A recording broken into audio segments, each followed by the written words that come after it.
नमस्कार। दुमका शाहरुख हुसैन मामले में आज मैं आपको बहुत बड़ी अपडेट देने वाला हूं। हम सब जानते हैं अंकिता सिंह शाहरुख प्रकरण जो है उसमें स्पेशल पॉक्सो कोर्ट दुमका में मामला चल रहा है। हम जानते हैं कि शाहरुख और नईम इस समय दुमका की सेंट्रल जेल में हैं क्योंकि वो दोनों आरोपी हैं एज पर दी चार्जशीट। हम लोग जानते हैं कि मैंने रांची में हाईकोर्ट में अर्जी लगा रखी है कि पॉक्सो हटना चाहिए। फिलहाल मैं आपको ये बड़ी अपडेट देना चाहता हूं कि शाहरुख हुसैन मामले के अंदर जो सुनवाई चल रही है दुमका के न्यायालय के अंदर, उसको रिपोर्ट नहीं किया जा रहा है। उसको क्यों रिपोर्ट नहीं किया जा रहा है मैं आपको बताता हूं। आप देखेंगे कहीं अखबार में नहीं, कहीं टीवी मीडिया में नहीं, कहीं सोशल मीडिया में नहीं, बिल्कुल गायब कर दिया गया है उसको। जानते हैं क्यों? क्योंकि पीड़िता जिसकी मृत्यु हुई पेट्रोल कांड में, अंकिता कुमारी सिंह के पिता, दादा, दादी, बहन, भाई सबकी गवाही हियर से है, सुनी सुनाई है।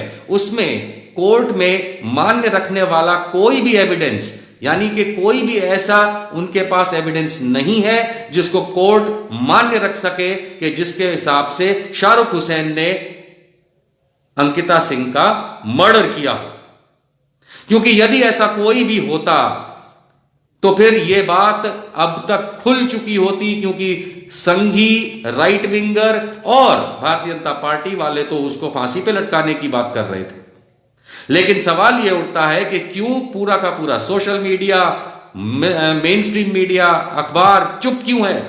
वो चुप इसलिए है क्योंकि कोर्ट में चलती कार्यवाही इस समय, जैसे आप लोग मैच देखते हैं, मैं मैच के तौर पे नहीं बताना चाहता क्योंकि वो गलत हो जाएगा, न्यायिक प्रक्रिया का गलत बात हो जाएगी। लेकिन इतना जानकारी समझ लीजिए कि इस समय जो भी कार्यवाही वहां चल रही है वो अंकिता के पिता के फेवर में नहीं है। पूरा का पूरा झुकाव शाहरुख हुसैन और नईम के फेवर में जाता हुआ दिख रहा है, क्योंकि आज 1 महीने से ऊपर फास्ट ट्रैक कोर्ट में स्पेशल पॉक्सो में जाके, गलत है स्पेशल पॉक्सो तो होना ही नहीं चाहिए, वो मामला हाई कोर्ट में, लेकिन नीचे की अदालत में जहां यह मामला चल रहा है दुमका में, ना तो अंकिता के पिता की गवाही मान्य है, ना उनके दादा की दादी की गवाही मान्य है, ना अंकिता के भाई या बहन की गवाही मान्य है, क्योंकि किसी ने भी चश्मदीद तौर पे गवाही देने की तो अपनी हैसियत ही खो दी है। किसी का भी बयान, किसी का भी एविडेंस इन लोगों में से, यानी कि अंकिता के परिवार में से अब तक चश्मदीद नहीं रिकॉर्ड हुआ है, रिकॉर्ड ही नहीं हुआ है। जो कुछ भी रिकॉर्ड हुआ है वो सुनी सुनाई बात है। अब जो लोग कानूनी प्रक्रियाओं को समझते हैं वो 2 बातें तो जानते हैं। कानूनी प्रक्रिया के अंदर न्याय मिलते मिलते थोड़ा समय लगता है, इसलिए धैर्य बहुत बड़ी चीज है। Have patience.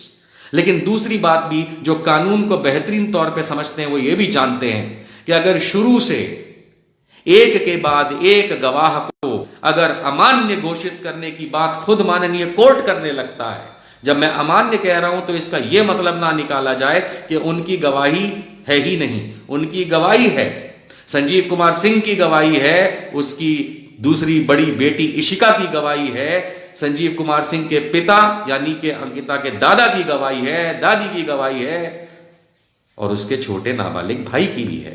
लेकिन अगर सारे के सारे गवाह कोर्ट चश्मदीद नहीं मानता है तो आप समझते हैं कि मर्डर केस के अंदर, यानी जहां पे किसी की मृत्यु हो जाती है, धारा 302 लगी हुई है, अटेम्प्ट टू मर्डर केस के अंदर, अगर मोटिव साबित ना हो, यानी कि ध्येय उद्देश्य क्या था ऐसा करने का आरोपी का, और पुलिस के चार्जशीट से कुछ नहीं होता है, यह तो ध्येय साबित करना होता है गवाहों को, क्योंकि चार्जशीट तो फिर पुलिस ने अपनी तहकीकात के हिसाब से बनाई होती है। उपरांत उसके गवाहों को यह साबित करना पड़ता है कि मारने वाले का अर्थात आरोपी का एक उद्देश्य था, ध्येय था। आरोपी ने हकीकत में ऐसा किया था, ये चश्मदीद बताते हैं। सुनी सुनाई बातों पे तो महल नहीं बनते। तो भारतीय जनता पार्टी के उन तमाम चिंटुओं को मैं ये बताना चाहता हूं, हां जी, जितने भी चिंटू भारतीय जनता पार्टी के ये कहते थे कि शाहरुख हुसैन को फांसी हो, अब सवाल ये उठता है कि जब एक भी चश्मदीद नहीं है, एक भी मोटिव नहीं मिल रहा, एक भी गवाही शाहरुख के अगेंस्ट नहीं जा रही, तो वो जो चार्जशीट है उसका हम क्या करेंगे? वो तो कोर्ट करेगा, हम क्या करेंगे? कोर्ट करेगा। अब आप देखते जाइए कोर्ट क्या करेगा। अब फॉरेंसिक जो होता है उसकी गवाहियां आएंगी, आने दीजिए।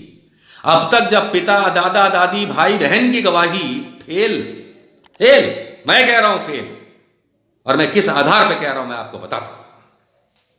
हाल में आप लोगों ने हरियाणा के उस केस का एक नतीजा सुप्रीम कोर्ट के हाथों देखा जिसमें अनामिका के बलात्कारी और गैंग रेप करने वाले मर्डरर्स को सुप्रीम कोर्ट ने छोड़ दिया था।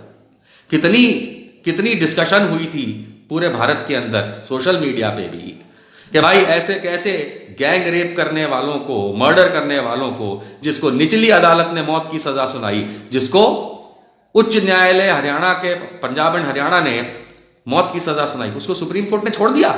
यस, क्योंकि जब तहकीकात गलत हो, जब उद्देश्य ना दिखे, जब मटेरियल ऑन रिकॉर्ड ना मिले, जब एविडेंस ना मिले, तो नीचे की अदालतें कभी कभी गलती कर जाती हैं। नीचे से थोड़ी सी ऊपर की अदालत भी कभी कभी गलती कर जाती है, लेकिन सर्वोच्च न्यायालय ने वो देखा कि तुम उसको मौत की सजा दे रहे हो जिसके खिलाफ ना तो कोई सबूत है, ना गवाहियां हैं, अगड़म बगड़म तुमने बना करके एक केस बना दिया और फांसी की सजा तक सुना दी। अनामिका के बलात्कारी और मर्डरर्स को छोड़ दिया गया। माननीय सुप्रीम कोर्ट ने छोड़ा, किसी सरकार ने नहीं। लेकिन यहां पे मैं उस खुशी को नहीं मना रहा हूं कि अनामिका के बलात्कारी कौन, मर्डरर कौन, वो तो प्रशासन का काम है कि सच्चाई सामने लाए और सच्चाई के तौर पे असली गुनहगारों को सजा दिलवाए।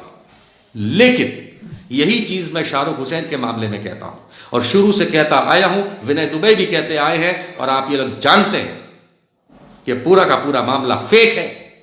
पूरा का पूरा मामला सिर्फ हिंदू मुसलमान की तरफ पे बनाया हुआ है। सिर्फ शाहरुख हुसैन क्योंकि उसका पुराना लवर था इसलिए उसको फंसाने के लिए, और नईम उसका दोस्त था, उसको फंसाने के लिए पूरा ये जाल रचा गया, जिसके अंदर पुलिस महकमे ने भारतीय जनता पार्टी के, मेरे ख्याल से, दबाव में आकर के रफा दफा कर दिया। क्योंकि जब माननीय उच्च न्यायालय झारखंड ने कहा था इसको फास्ट ट्रैक करो, यानी जल्द करो, स्पीड में करो, तो उस फास्ट ट्रैक को इन्होंने रफा दफा बना दिया और कुछ भी कर दिया।